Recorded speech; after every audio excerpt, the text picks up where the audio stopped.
Hey guys, it's your boy.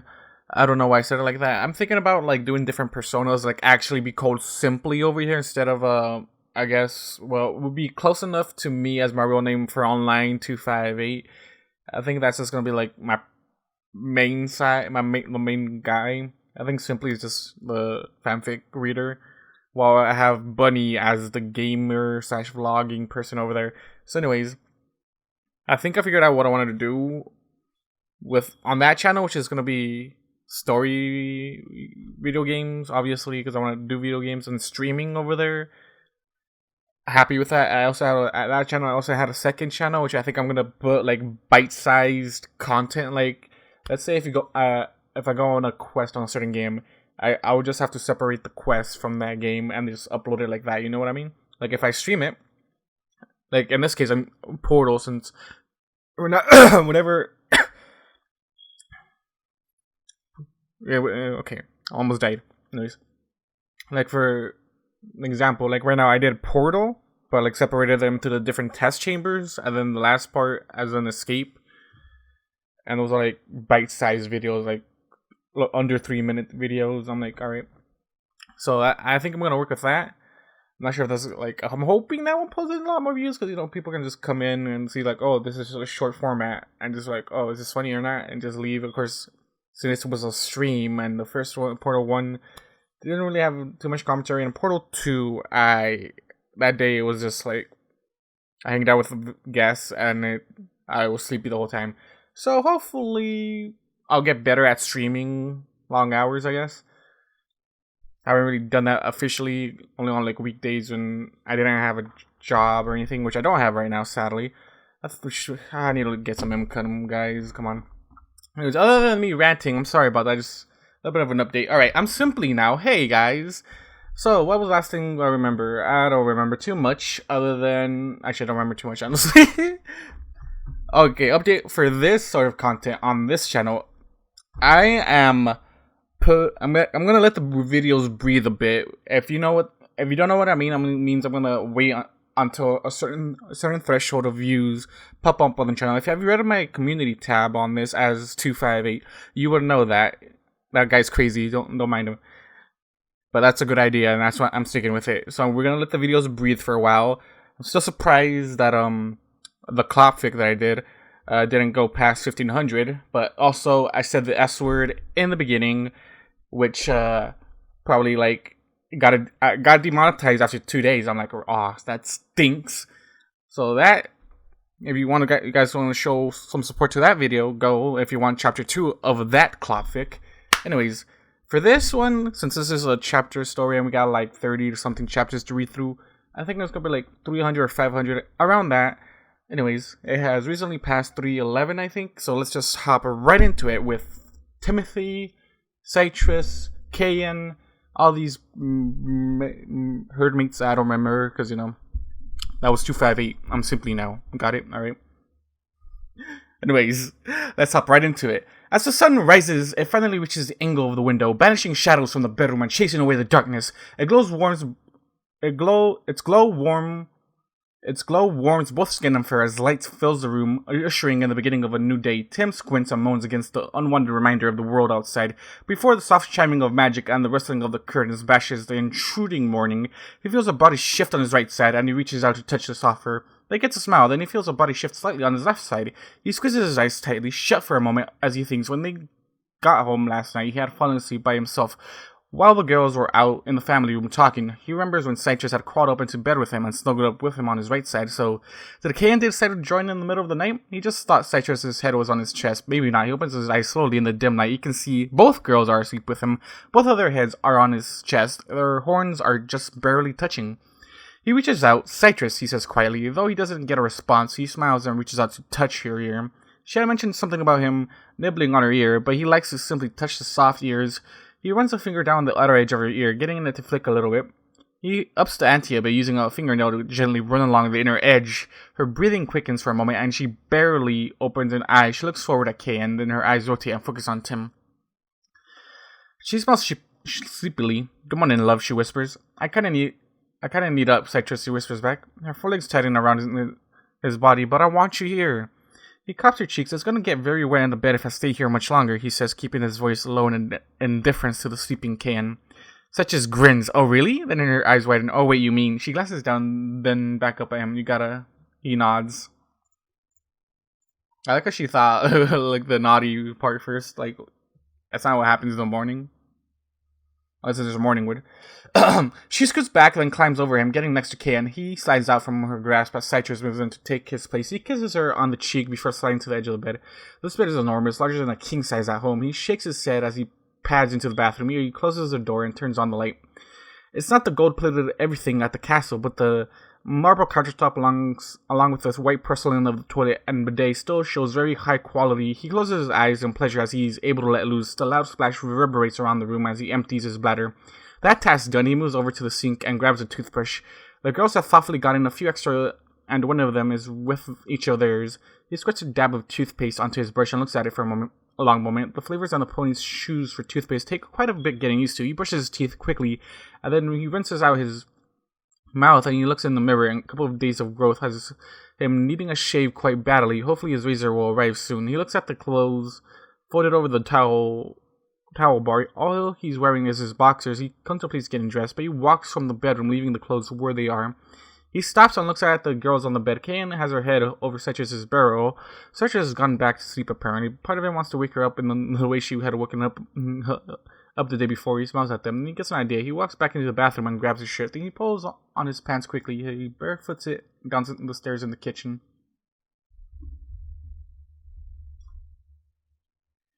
With the rapid move, there are plenty of boxes to deal with, but most of them are stacked in the living room, written on that comprehensive pony script. But Kayan, being a chef, had prioritized getting the kitchen unpacked first of all. He reaches up above the island where several pots and pans have been hung and grabs a large non-stick pan. The oven is fairly easy to understand, and he turns the knob and he hears a satisfying whoosh of the burner igniting. He remembers seeing eggs in the fridge before, and yes, there they are. He looks around in the fridge and finds some big mushrooms along with some bell peppers. He's not the big chef in the world, but he knows his way around the kitchen. A large cast iron pan is added to the stove, along with a generous pot of butter, dicing the peppers and some onions happily and quickly, along with them thin slicing several potatoes. They all end up in the cast iron fry pie as he cracks an egg into the other pan as he walks by it.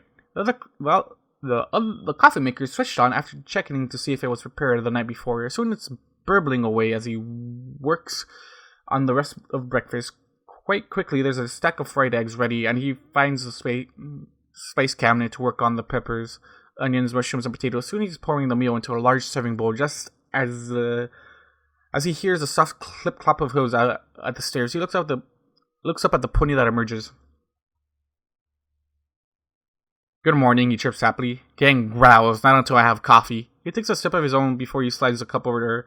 "I don't know how you like it." She takes a sip. "I like it unaltered." She glances back at the door. Such as likes hers with lots of cream and sugar.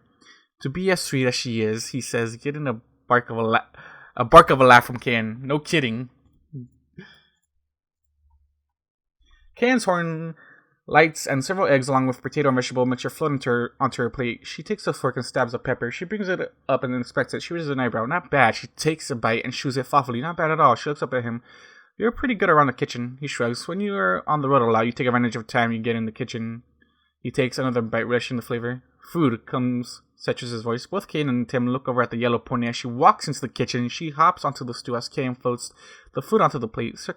Citrus takes a bite and then her eyes go wide. "This is really good. Another recipe, Ken?" Kane grins. "It wasn't me who cooked it." Citrus looks at Tim. "You?"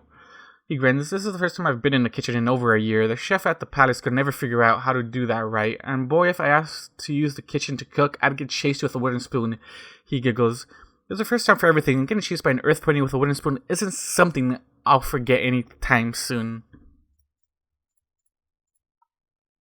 The girls both giggle as they slowly complete their food. Citrus is the first to finish. Her magic brings over a napkin and she daintily wipes her lips. "Tim, I'm sorry, but I do have to work today." She glances at the clock on the wall, and if I don't hurry, I'm gonna be late. She leaps off the stool and the clatter of her hooves follows her upstairs. Kayan looks back at Tim. "Unfortunately, I have work to do as well today." She looks around. Are you gonna be good all alone?" Tim smiles. "Of course, Ken. I'll clean up, or maybe I'll work on unpacking."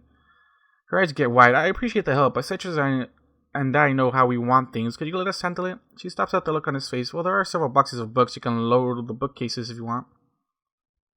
She hops off her stool. I'd better get ready myself. She stops for a moment, looking at the stairs, and then 3, 2, 1.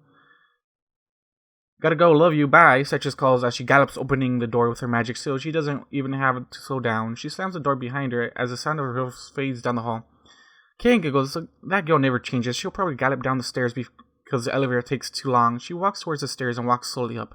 Tim focuses on finishing his own meal before he hears Kane walk back down. She hops in the chair next to him, her face bright red. Tim, she says very softly, would it be okay if I were to kiss you? Tim moves closer and puts a hand to her cheek. He leans down and gives her a kiss on the lips. He opens his eyes to an annoyed-looking Kane. She arches an eyebrow at him.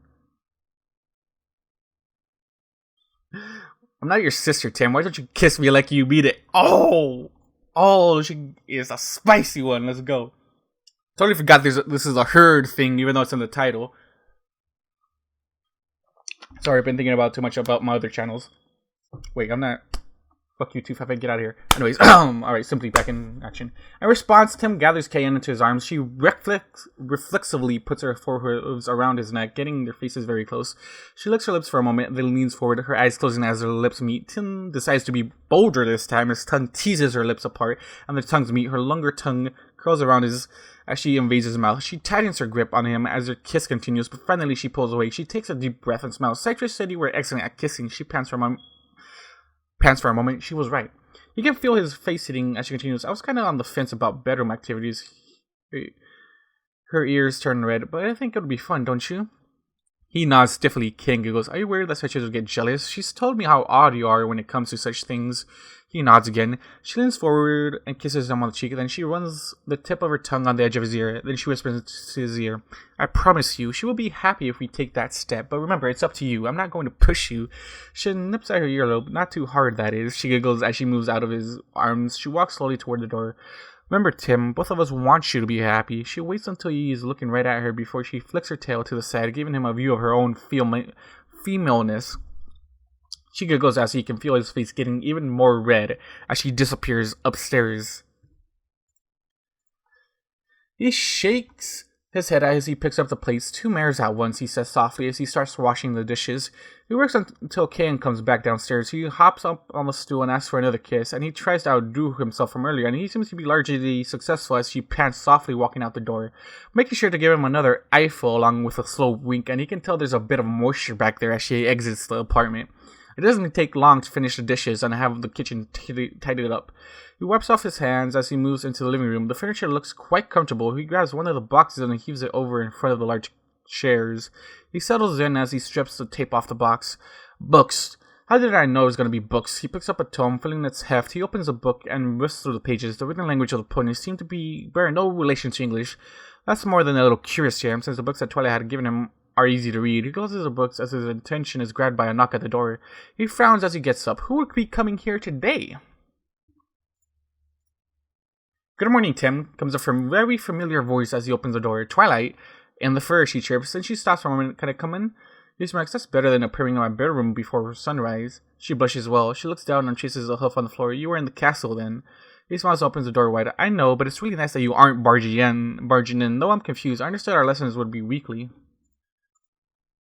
She walks past him, her tail waving from side to side as she walks, and for a second time this morning he gets an eyeful of a mare's part. She turns around to face him as he closes the door. When Princess Hestia informed me that you had moved out of the castle, I decided that since you have been dropped in the deep end, so to speak, when it comes to living in pony society outside the castle, you might need a bit more. She sits down on her haunches. Plus, I still need more information from you.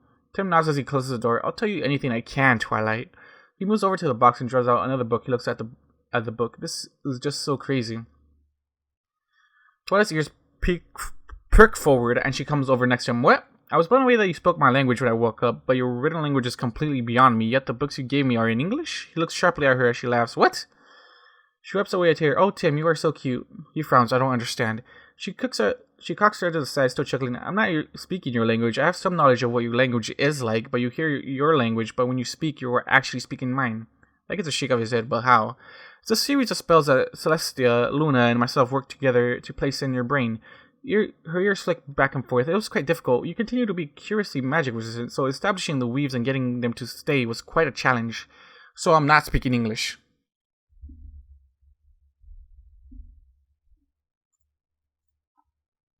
She shakes her head with a giggle. It was easier to imprint a translation matrix in you than to take months, if not years, to teach you our language.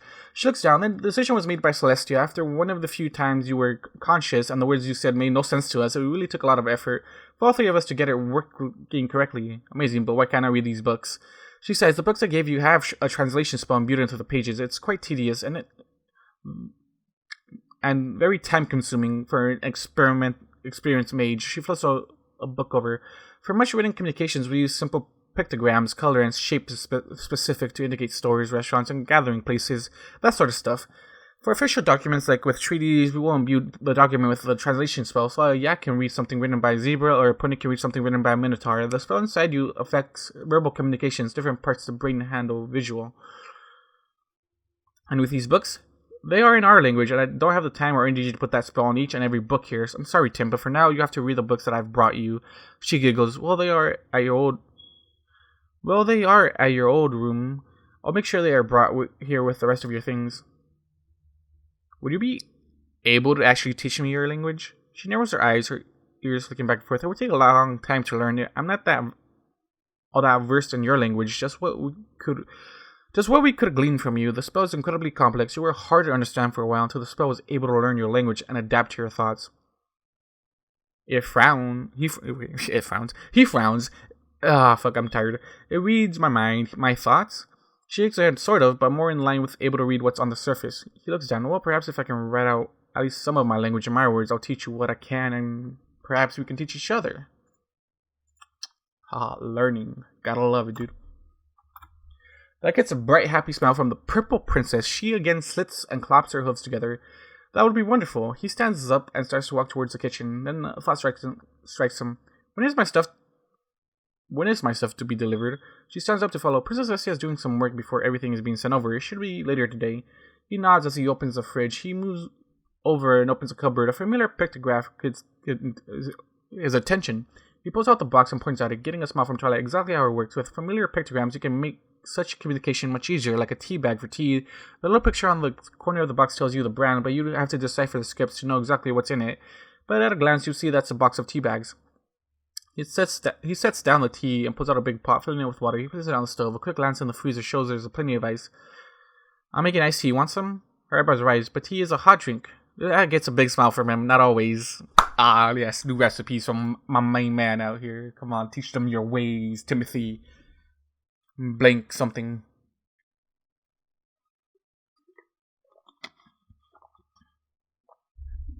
Would be Tim Blush now? Does Kayan have a last name? I know Citrus Blush is Citrus. Tim Blush. Alright.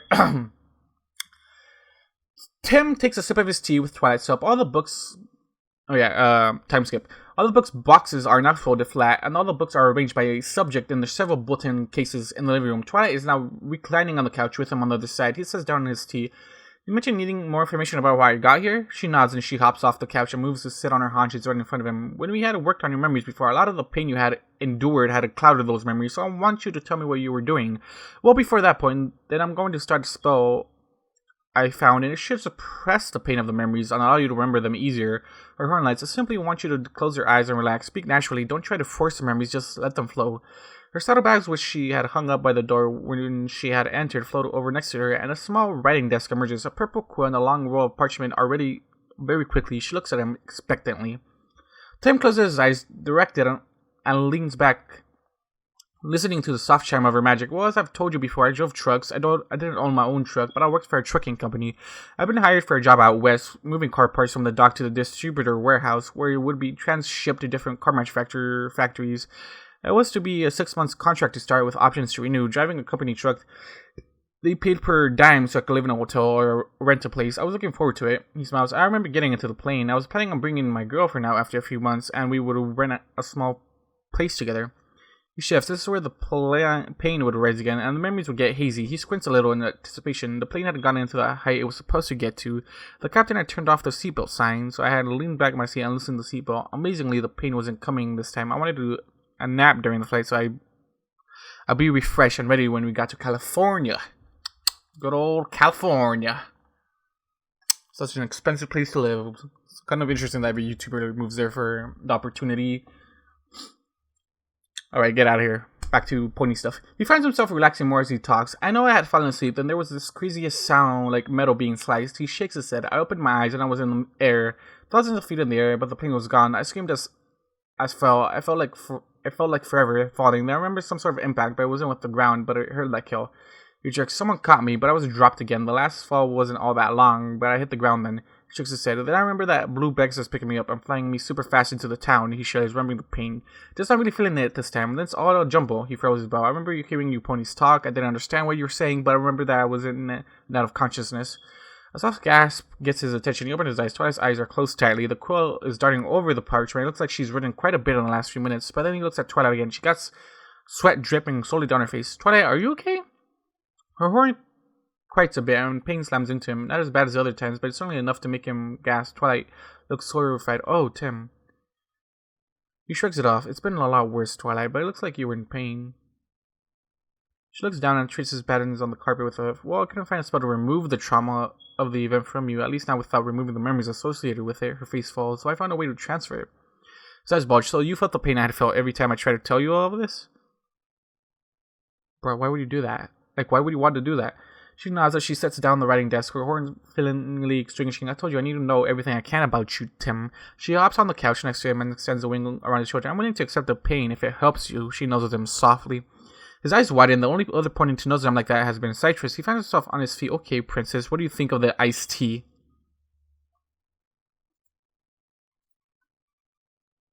I feel like you're like, hold up, you're getting way too familiar, Twilight. But like, come on. Twilight literally has no one. Twilight would never be this familiar with anyone else other than their friends. So come on, Tim, accept her. Accept her friendship at this moment. But I'm pretty sure she's gonna lean more into relationship status because she's learning a lot, like a lot about you, and you're like the only male she probably takes interest in because you're technically an assignment from Celestia, I think. I'm not sure if that would be the case here. Would that be the case? Like guys, like for real, would that be the case? Twilight's mostly helping Tim out as an assignment, right? From Celestia? I need that answered. Anyways, back to this. Asking about the iced tea. She pouts for a second before lighting her horn and bringing the tea over. She takes a sip. It's quite good. I never knew tea was this good when ice. He nods as he moves into the kitchen and pours himself another glass, moving back into the living room. He sets down his glass on the end table and settles back into the sofa. Twilight had moved back to the other side of it and has her own tea glass between her foreheads. She takes another sip and smacks her lips softly. So now, about your parents? He cocks his head to the side. How do my parents have any bearing on getting me back home? She sighs and sits down her tea. Tim, I told you, I need as much information as I can get. It may not seem irrelevant to you, but the more I learn, the more complete picture I can build. And even if you decide not to go home, the information will continue to be valuable. He looks at her for a long moment. My dad was an ironworker in Philadelphia. I grew up just outside the city. I never really cared to work with hot steel. He throws off as her wings enfolds him. While he was talking, she had moved closer to him. Her wings bring him closer to her. Twilight? She lays all her head on top of his. It's alright, just keep talking, she says softly. He swallows a couple of times. My mom was a school teacher. She taught special education in elementary school. Twilight inhales softly. You smell nice. She says almost too quietly for him to hear, but he does. He pushes away from her and stands. He whirls around and opens his mouth, and before a word comes out, there's a knock at the door. See, she's trying. She's trying so hard right now. She's actually trying so hard right now.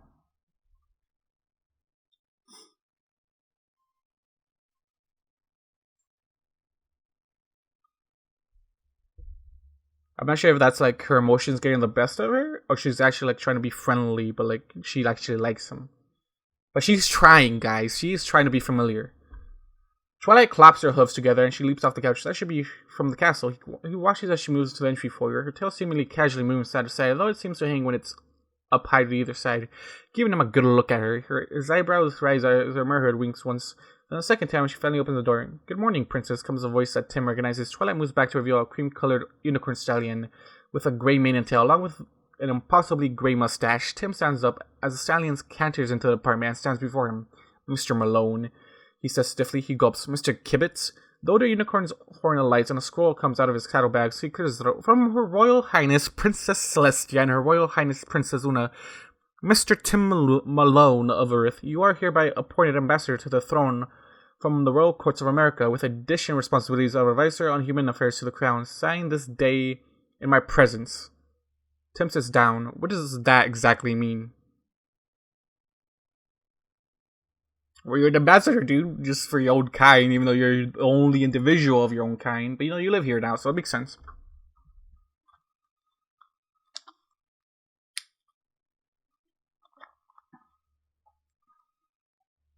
Kipitz cocks his head to the side a bit. You now have legal status in Equestria. Princess has worked quite hard to get the language correct. You have diplomatic immunity to an extent. He refers to the parchment. You are entitled, due to a proclamation, to a stipend. I don't know what that means. I guess a bill, a paycheck, a stipend of 500 bits per month. As your new herd has procured sufficient living arrangements, I was deemed sufficient. Tim looked at Twilight, who's beaming at him, then back at Kipitz as he clears his throat. Now, as to your responsibilities, you are required to present yourself before the crown when commanded, but not more than 2 times per year. You will also be expected to attend the annual Grand Galloping Gala. You're also expected to continue to work with Princess Twilight Sparkle when it comes to your acclamation to life here in Equestria. Do you have any questions? Tim sits down heavily. After a moment, he shakes his head. Kipitz smiles and brings forward another piece of parchment. This is for your signature, acknowledging your receipt of your first month's stipend. I'm saying that. Stipend? I'm saying that so wrong, probably. But he gets paid 500 gold or bits, 500 bits a month. Oh my god, man, that would cover utilities for me, at least. If we're talking about dollar wise, he takes the proffered quill and looks at it for a moment. Twilight comes up next to him. This is good, Tim. Tim looks up, but America doesn't have royal courts. Kibit smiles. To be honest, that really doesn't matter. It does make it easier to translate in this case, though. Tim looks at the parchment for a bit, then finally signs. He hands it back to Kibitz, who puts it in his saddlebags. He brings out a small card. Here's your diplomatic identification. Congratulations, Mr. Malone. He looks at Twilight, who comes up and nuzzles him again. This is wonderful, Tim. You have full legal status here. She nudges him. And that means Blueblood and some other of the northern nobles, which have made your life somewhat difficult, won't be able to do anything. Tim brightens as Kibitz turns and gestures. Several earth ponies fall in with boxes on their backs. Kibitz turns back to Tim. Where do you want your belongings placed? Tim gestures to the bedroom and Kibitz bids him a good day. Twilight draws him into the kitchen as the other ponies do the work. It's better to stay out of their way, Tim, she says softly. He sits on the stool at the end of the line. This is a lot, Twilight. I'm an ambassador now? She hops up next to him. No worries, Tim. She knows what's going to be. Well, let's get back to work. She still doesn't like him. What? Fab, she does like him way too much. That's all I'm saying. Twilight, you're being a little pushy. Alright? He's like barely getting the idea of having Kayan part of the fun stuff. And you're just like being more familiar. Come on, let my boy rest for a bit with his relationship troubles. Come on. Tim flops down on the bed. He's hot, sweaty, and exhausted. After Twilight was finished with his education for the day, he decided to put everything that had come from the castle away. This apartment is truly a penthouse suite, 3 bedrooms, yet the master bedroom is enormous, with a walk-in closet that would qualify as a bedroom back home. Given how little the ponies were clothes, it's quite surprising, but then again, if a large herd has quite a few mares, even the small amount of clothes each mare has would add up quickly. He rolls onto his side to look into the closet. He's taken up nearly half of it, though with several pairs of shoes, along with all the clothes that white mare had given him, he's never going to use them all. Tim searches clothes out softly as she pokes her head into the bedroom. He mumbles in response, causing her to hop on the bed. She nuzzles him. Tim, why is there a bag full of bits on the kitchen counter? It's my stipend?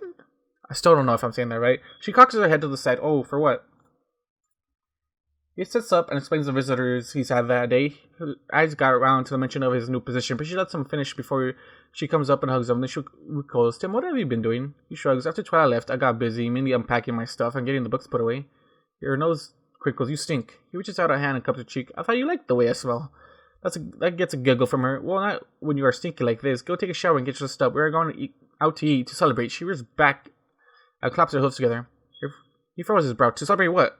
Our new herd, of course. He just shakes his head as he rolls off the bed as he pads into the bathroom. So just calls out, want some company in the shower? You think it's from I already do, but I have a feeling we might be spending a bit more time in the shower than we need to. She tries into the bathroom as he pulls off his shirt. So then, when we get home, we can have sex. She sits down, her tail waving from side to side. Looking at her face, at the expectant happy smile there, he kneels down and kisses her deeply, his tongue battling with hers as he wraps his arms around her. Then she surprises him by pushing forward, and in moments he's on his back with her laying on him, her hooves gently moving all over his body. He runs his hands along her body. He grips her rump, getting her to moan into his mouth. He moves forward on her body, running his hands over her cutie marks. Then he traces along the point of her hip, just off of her rear leg. She pulls away and shudders. His eyebrows rise, and he repeats the motion, getting a guttural moan from Citrus. Shut up, phone. Finally, she opens her eyes. He smiles at her. Did that feel good? She gulps and nods. That was amazing, like lightning along my body. She's able to gasp. She moves off of him. I want you to be clean and smelling nice when we go. He rolls over and gets to his feet easily. Though he feels a pinch on his rear, he stops and turns around. Citrus is looking at him with a vicious smile as her horn quiets. He shakes his head as the strips of his shirt.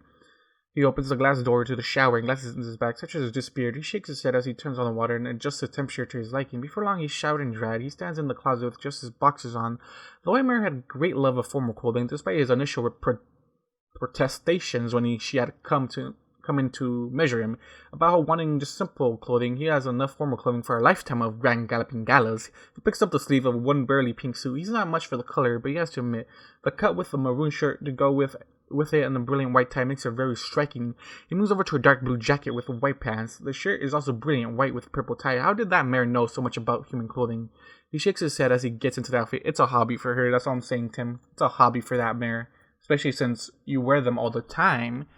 She can appreciate it if you wear it every time at the Grand Galloping Gala, each time a different one. All I'm saying, Tim, she will be very happy. She might make you new ones if she sees you there all the time, just saying. Just because she wants you to see her clothing out about. Anyways, back to the story. Tim, Citrus says quietly behind him. He turns around as he finishes tying the tie around his neck. Tying the tie around his neck. She's wearing a cream-colored dress with a bright purple accent. This one is different, though. It has a cut off her tail, which is exquisitely braided and has a big purple bow right over her rump. With the tails of the bow weaved into the braid of her tail, she breathes in softly. Tim, you are beautiful. He smiles. I was just supposed to say the same about you. He extends his arm. Shall we go?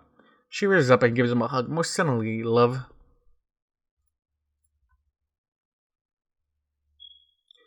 The walk to Restaurant Row, the heart of Canterlot's culinary district, goes much like his first walk through the capital. The streets are dotted with ponies in pairs or small groups.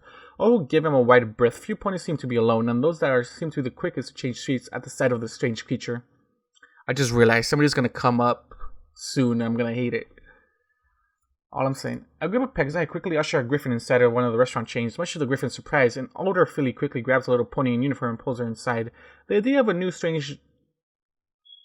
and strange doesn't always set well with the pony mindset, though Tim feels better with Citrus walking this close to him, but before too long, they're in front of a set of double doors. Well, she says, here we are. He looks up the sign. He can tell it's a restaurant, but not much more than that. He looks down at her. Where is this exactly? She looks confused for a moment, then she smiles. Oh yeah, about our written language. She shakes her head and points with a Spitfire grill. He nods as she draws him into the restaurant. The lighting is muted and the booths are arranged to give a modicum of privacy to each table. Pegasus is standing at the entry. She chirps happily. Hiya, Citrus, and who do we have here? Citrus cocks her head and said, Orange Swirl, Kane has told you about Tim, right? Orange Swirl, Cerise eyes wide as she looks up at Tim. The who man? She asks stiffly. That gets a giggle from Citrus. Yeah, the human. The time Pegasus comes closer, looking up. You're tall. She extends her wings and hovers a bit. She gives him a considering look, and she glances down at Citrus. Well, you have a pretty good taste in styling, Citrus. He's different, but certainly not ugly. I would take that as a compliment. Citrus rolls her eyes as Pegasus lands on her, folds her wings as she moves over and grabs the menus. Let Kay know you are here. She had mentioned something about a celebration. I've got just a table in mind. Citrus grins as they are brought back through the restaurant, and they are quickly seated in an intimate booth. Water is brought out, along with coffee. Tim leans back as Citrus looks over the menu. She looks up for a moment, then moves around the round bench to stand next to him. She places a hoof on the hard cover of the menu. Spitfire Grill, she says softly. Then she points to the second line. Food with attitude. That gets a laugh from Tim. Given her love of spicy food, I believe it. That linguine last night had plenty of attitude. I think I said that right. Is that the main character from Ratatouille, now that I think about it? Linguini. That makes sense since it's chef related. She opens the menu and starts reading off the different menu items. As she is doing so, she settles a bit closer to him. As soon as she's pressed up against him, her head on his shoulder as she lazily reads the menu to him. Then her entire body tenses and her head moves away. Tim looks at her. Her ears are flicking back and forth. She moves away from him, and though you can feel her shudder as she moves, Tim reaches out her hand, such as what's wrong. She shudders as she shakes her head. Tim looks around, and sees a large unicorn stallion walking slowly towards their table. He's light and gray in color, with a blank and dark gray mane, until green eyes stare daggers at Tim and Citrus. Tim narrows his eyes and tries to slide closer to Citrus, only to be stopped by her hoof. Tim is able to keep a hand on her withers. She tugs her head. Hello, father. Tim's eyes widen as he looks at the stallion and puts on the fakest of fake smiles. Yes, Citrus, but it's good to see you too. Citrus tries to pull her into herself. The stallion looks at Tim, and the smile falls off. And who in Celestia's name are you? I'm Tim. And exactly why do you have those claws, he frowns, or talons of yours on my daughter?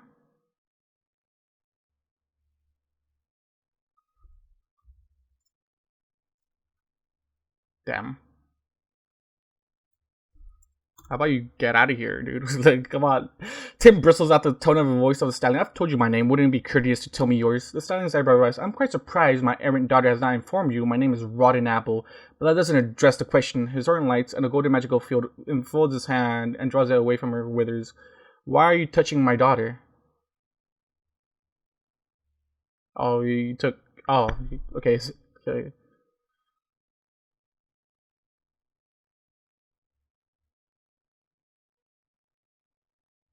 Father, please, Citrus starts. Okay, so he is literally holding Tim's hand with his magic. Okay, I need a picture of that. Father, please. He snapped back. He snapped a glaze back at Citrus sternly. I am your father, and I will see to your safety. Turning his back to Tim, he narrows his eyes. I'm waiting for an answer, you furless primate. Tim stiffens. Citrus is my mare friend? Mare friend, he shouts. The buck, I'll let some monkey man mount my daughter. Well, too late for that. It's not your choice, ever. Like, I like how dads just get overprotective, but like, is that ever their choice? Like, fuck off, dude.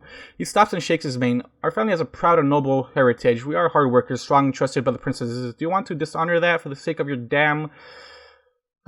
please. For your damn please. There are many wealthy, wise, and respected stallions around the city. Several are even graduates of the gifted unicorn school. Young Flea, you are coming with me, and his muscles covered by a pink magical field, and all that can be heard is muffled attempts to talk.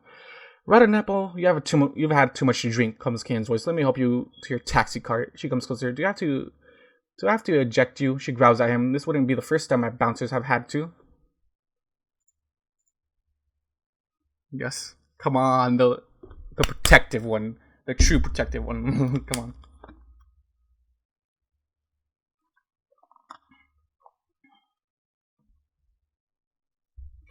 Rodden's eyes are as round as they can go. He attempts to shake his head in her magical field. His arm lights and Kane's field disappears from his muzzle. He glares at Kane, then he turns back to Citrus and Tim and straightens his own jacket. He huffs as he looks back at Kane.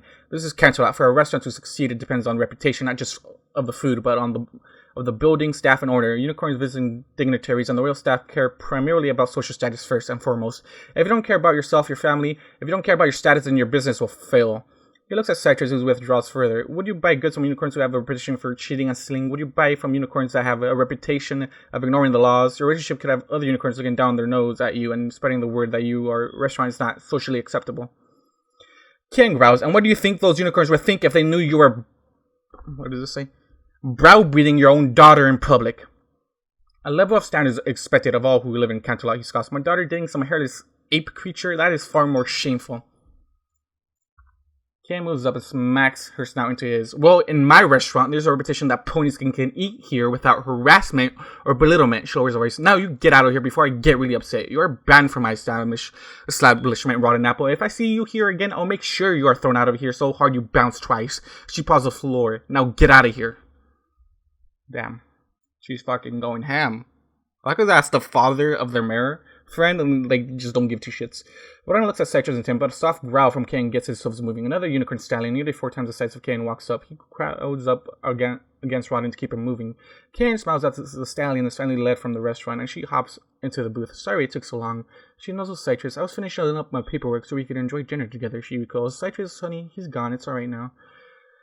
Citrus is just sitting there, trembling. Kane looks up at Tim. Help me with her, she says as she presses herself up against Citrus. Tim slides over and brings her up against him. Kane nuzzles Citrus, keeping closer as Tim rubs his hand along her side, trying to get her to calm down. She looks at one of the servers. I need a drink for her right now. A mojito to start, and we'll go from there.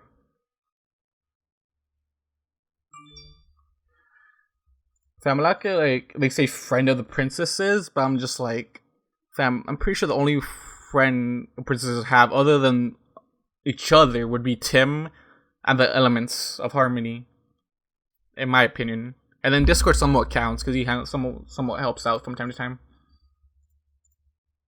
Rapidly, the drink is brought in. Tim holds the cup for Citrus' drink from the straw. Kane growls, "If you weren't a stallion, I'd beat him from here to Baltimore." What's his deal, Tim asks. Rotten Apple really lives up to that name of his. Tim brings Citrus into his lap and wraps both arms around her as Kane holds up the drink to Citrus to slurp down. It takes 3 tall drinks before the trembling subsides, but finally Citrus relaxes into Tim's arms. As their food arrives, Kane grins at him. I think you have to carry her home." Tim leans over and kisses Kane on the cheek, getting her to blush heavily. "Thanks." She glances around. You know, Tim, public displays of affection like that are actually frowned upon. He cracks his head to the side, but your ponies are always rubbing up against each other. Her blush deepens. Close contact like that isn't kissing, Tim. And she ducks her head. You will rarely see a stallion mount a mare in public. She looks around. That's why I have the booth arranged the way I do, to give couples and herds enough privacy. So it's okay here? She nods. Though her blush remains, it's okay, but if you did it outside, you might get a couple of old mares doing more than giving us stare looks. He looks down. I'm sorry. Wait, so what's up? That's a dumb standard. Alright, I know the mounting part wouldn't, count. I know the mounting part wouldn't amount to any.